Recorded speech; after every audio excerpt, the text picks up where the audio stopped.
آگے بڑھتے ہیں۔ وزیر دفاع خواجہ آصف نے کہا ہے کہ افغانستان سے روز ہماری سرزمین پر حملے ہو رہے ہیں۔ ایسا نہیں ہو سکتا کہ ہم روزانہ جنازے اٹھائیں اور کابل کوئی ایکشن نہ لے۔ سرحد پار سے دہشت گردی کا سلسلہ بند نہ ہوا تو زیادہ بگاڑ ہوگا۔ سما کے نمائندے شہزاد احمد سے گفتگو کرتے ہوئے خواجہ آصف نے مزید کہا کہ افغانستان ہماری زمین کی حرمت کا خیال رکھے، ہم ان کا خیال رکھیں گے، نہیں چاہتے کہ تلخی میں مزید اضافہ ہو۔ یہ بھی کہا کہ خیبر پختونخوا کے نامزد وزیر اعلیٰ سہیل آفریدی کا ماضی ریاست مخالف ہے۔ دیکھتے ہیں کہ اگر وہ وزیر اعلیٰ بنے تو ان کا رویہ کیا ہوگا۔ وزیر دفاع خواجہ آصف ہمارے ساتھ موجود ہیں، ان سے بات کرتے ہیں۔ خواجہ صاحب، افغانستان کے ساتھ کیا ہمارے معاملات بگڑے ہیں؟ جی، اللہ نہ کرے کہ کسی اس میں اتنا بگاڑ پیدا ہو کہ دو ہمسایوں میں جو ہے وہ تلخی یا کشیدگی میں اضافہ ہو۔ میری دعا ہے کہ تعلقات جو ہیں بہتر ہوں، اچھی ہوں، جو ہماری شکایتیں ہیں وہ جو ہے ان کو وہ دور کریں، خصوصاً دہشت گردی کے حوالے سے، اور دوسرے جو مہاجرین یہاں پہ پچھلے 30-35 سال سے یا 40 سال سے بیٹھے ہوئے ہیں ان کی واپسی کا وہ بندوبست کریں، اور وہاں سے لوگ جو ہے وہ غیر قانونی طور پہ یہاں پہ نہیں آنے چاہیے۔ ہماری معیشت جو ہے آلریڈی جو ہے اس پہ بہت زیادہ بوجھ ہے۔ یہ 40-50 لاکھ لوگ جو ہیں یہ اس بوجھ میں اضافہ کر رہے ہیں۔ ہم اپنی شہریوں کی ذمہ داریاں پوری کر لیں، وہ ہمارے لیے دعا گو رہیں کہ ہم اپنی شہریوں کی ذمہ داریاں پوری کریں، اور ہم دعا گو رہیں گے کہ وہ اپنے شہریوں کی ذمہ داریاں پوری کریں۔ خواجہ صاحب، افغانستان اور بھارت کے ساتھ کوئی نیا گٹھ جوڑ چل رہا ہے؟ دیکھیں، افغانستان کے جو ہے روایتی طور پہ جو ہے جب 1947 میں پاکستان کو آزادی ملی اور بر صغیر کی پارٹیشن ہوئی، اس وقت سے افغانستان کے بھارت کے ساتھ تعلقات جو ہیں وہ اگر آپ ان کا کمپیریزن کریں پاکستان کے ساتھ تو ہمارے تقریباً 8 دہائیوں کے اندر ہم سے بہتر ان کے وہاں پہ تعلقات رہے ہیں، ماضی میں بھی، اور اب بھی ان میں گرم جوشی جو ہے نظر آتی ہے، باوجود اس بات پہ کہ ہماری انویسٹمنٹ جو ہے بصیت ہمسائے کے وہاں پہ بڑی لمبی چوڑی اس کی ایک لمبی تاریخ ہے۔ جو ہماری انویسٹمنٹ ہوئی ہے، جو ہمارے جوانوں نے، فوجی جوانوں نے، اور 2 جنگوں کے اندر جو پاکستان جس طرح ان کے ساتھ کھڑا رہا ہے، وہ بھی ایک تاریخ کا حصہ ہے۔ لیکن ہر جو ساورن اسٹیٹ ہے وہ اپنی مرضی کے تعلقات رکھتی ہے، اپنے مفادات دیکھتی ہے، ہمیں کوئی اس سے اعتراض نہیں ہے۔ لیکن اس کے ساتھ جو ایک ہمسائے کی ان کی آبلیگیشنز ہیں پاکستان کے ساتھ جو ہے، جو ان کے فرائض بنتے ہیں، جو ہمارے فرائض بنتے ہیں ہم پورا کریں گے، وہ جو ان کے فرائض بنتے ہیں ایک ہمسائے کے حیثیت سے وہ پورا کریں۔ یہ چیز جو ہے، باقی وہ کسی کے ساتھ تعلقات رکھ سکتے ہیں، وہ ایک انڈیپینڈنٹ اسٹیٹ ہے، ہم اس چیز کا احترام کرتے ہیں۔ اچھا خواجہ صاحب، ملک میں دہشت گردی کی نئی لہر آئی ہے، اور ان دہشت گردی کے واقعات میں زیادہ تر افغان جو مسلح یا دہشت گرد تھے وہ تھے۔ کیا اس معاملے کو اٹھایا گیا اور کیا کوئی پیش رفت ہوئی ہے؟ دیکھیں، یہ تو کنٹینیوسلی جو ہے ہم اس مسئلے کو اٹھا رہے ہیں کہ افغان سرزمین سے پاکستان پہ دہشت گردی بند ہونی چاہیے۔ میں نے کل بھی رات کو ٹویٹر پہ یہ بیان دیا ہے کہ ہماری زمین کی جو تقدس ہے یا ہماری زمین کی جو ایک حرمت ہے اس کا وہ پاس کریں، اور ہم بھی انشاءاللہ تعالیٰ ان کی زمین کی حرمت کا اور اس کی آنچ نہیں آنے دیں گے۔ یہ ایک میوچل، یہ 2 طرفہ ٹریفک ہے، یہ یک طرفہ ٹریفک نہیں ہے کہ ہماری سرزمین کی وائلیشنز جو ہیں روزانہ ہوتی رہیں، وہاں سے ہماری افواج پہ حملے ہوں، ہمارے سویلین پہ حملے ہوں، روزانہ ہم جو ہے جنازے اٹھائیں، روزانہ شہادتیں ہوئیں وہاں پہ، اور وہ اس کے اوپر کوئی ایکشن نہ لیں۔ یہ ہمسایوں والی بات نہیں ہے۔ یہ تو میں سمجھتا ہوں کہ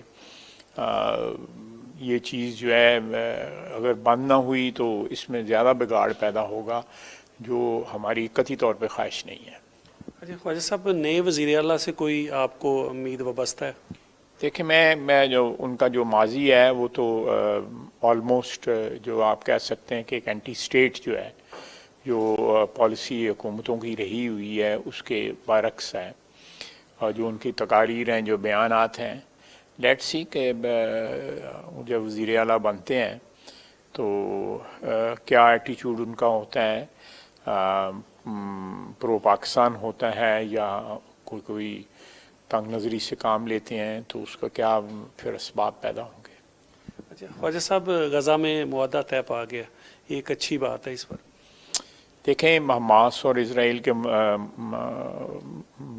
مابین جو معاہدہ ہوا ہے اس میں سب سے زیادہ جو چیز ہمارے لیے باعث اطمینان یہ ہے کہ یہ معاہدہ جو ہے ڈائریکٹلی حماس کے ساتھ ہوا ہے۔ دستخط جو ہے اس معاہدے پہ اسرائیل نے حماس کے ساتھ کیے ہیں، جو آپ کو بھی پتہ ہے، مجھے بھی پتہ ہے۔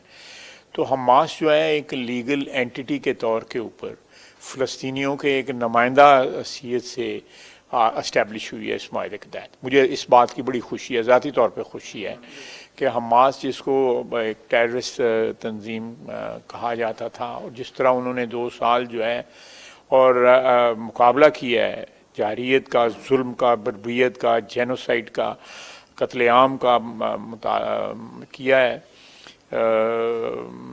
مقابلہ جو ہے وہ انسانی تاریخ میں اس کی مثال نہیں ملتی، اور جتنی قربانیاں دی ہیں انہوں نے اس کی بھی مثال نہیں ملتی، اور جتنی بربریت اور جتنا ظلم جو ہے اسرائیل نے کیا اس کی بھی انسانی تاریخ میں۔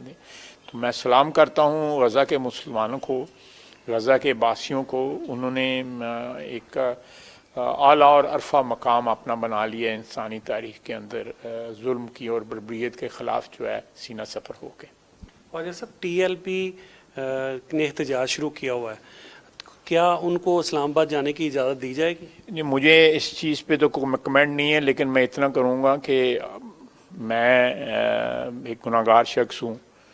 یہاں پہ بہت سے لوگ ہیں اس ملک کے اندر جن کا مذہب کے ساتھ اتنا زیادہ رشتہ نہیں ہے جتنا ٹی ایل پی کلیم کرتی ہے یا نہیں ہے وہ ایک علیحدہ بحث ہے، لیکن کلیم تو ہے نا ان کا۔ تو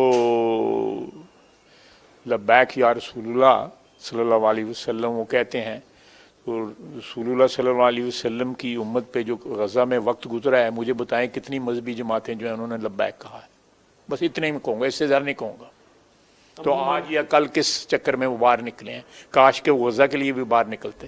اچھا خواجہ صاحب، غزہ میں معاہدہ طے پا گیا، یہ ایک اچھی بات ہے۔ اس پر دیکھیں، حماس اور اسرائیل کے مابین جو معاہدہ ہوا ہے اس میں سب سے زیادہ جو چیز ہمارے لیے باعث اطمینان یہ ہے کہ یہ معاہدہ جو ہے ڈائریکٹلی حماس کے ساتھ ہوا ہے۔ دستخط جو ہے اس معاہدے پہ اسرائیل نے حماس کے ساتھ کیے ہیں، جو آپ کو بھی پتہ ہے، مجھے بھی پتہ ہے۔ تو حماس جو ہے ایک لیگل اینٹیٹی کے طور کے اوپر فلسطینیوں کے ایک نمائندہ حیثیت سے اسٹیبلش ہوئی ہے اس معاہدے کے تحت۔ مجھے اس بات کی بڑی خوشی ہے، ذاتی طور پہ خوشی ہے کہ حماس، جس کو ایک ٹیررسٹ تنظیم کہا جاتا تھا، اور جس طرح انہوں نے 2 سال جو ہے اور مقابلہ کیا ہے جارحیت کا، ظلم کا، بربریت کا، جینوسائیڈ کا، قتل عام کا کیا ہے، مقابلہ جو ہے وہ انسانی تاریخ میں اس کی مثال نہیں ملتی، اور جتنی قربانیاں دی ہیں انہوں نے اس کی بھی مثال نہیں ملتی، اور جتنی بربریت اور جتنا ظلم جو ہے اسرائیل نے کیا اس کی بھی انسانی تاریخ میں۔ تو میں سلام کرتا ہوں غزہ کے مسلمانوں کو، غزہ کے باسیوں کو۔ انہوں نے ایک اعلیٰ اور عرفہ مقام اپنا بنا لیا انسانی تاریخ کے اندر، ظلم کی اور بربریت کے خلاف جو ہے سینہ سفر ہو کے۔ خواجہ صاحب، ٹی ایل پی نے احتجاج شروع کیا ہوا ہے، کیا ان کو اسلام آباد جانے کی اجازت دی جائے گی؟ نہیں، مجھے اس چیز پہ تو کوئی کمنٹ نہیں ہے، لیکن میں اتنا کروں گا کہ میں ایک گناہ گار شخص ہوں۔ یہاں پہ بہت سے لوگ ہیں اس ملک کے اندر جن کا مذہب کے ساتھ اتنا زیادہ رشتہ نہیں ہے جتنا ٹی ایل پی کلیم کرتی ہے یا نہیں ہے وہ ایک علیحدہ بحث ہے، لیکن کلیم تو ہے نا ان کا۔ تو لبیک یا رسول اللہ صلی اللہ علیہ وسلم وہ کہتے ہیں، تو رسول اللہ صلی اللہ علیہ وسلم کی امت پہ جو غزہ میں وقت گزرا ہے، مجھے بتائیں کتنی مذہبی جماعتیں جو ہیں انہوں نے لبیک کہا ہے۔ بس اتنے ہی کہوں گا، اس سے زیادہ نہیں کہوں گا۔ تو آج یا کل کس چکر میں وہ باہر نکلے ہیں، کاش کہ وہ غزہ کے لیے بھی باہر نکلتے۔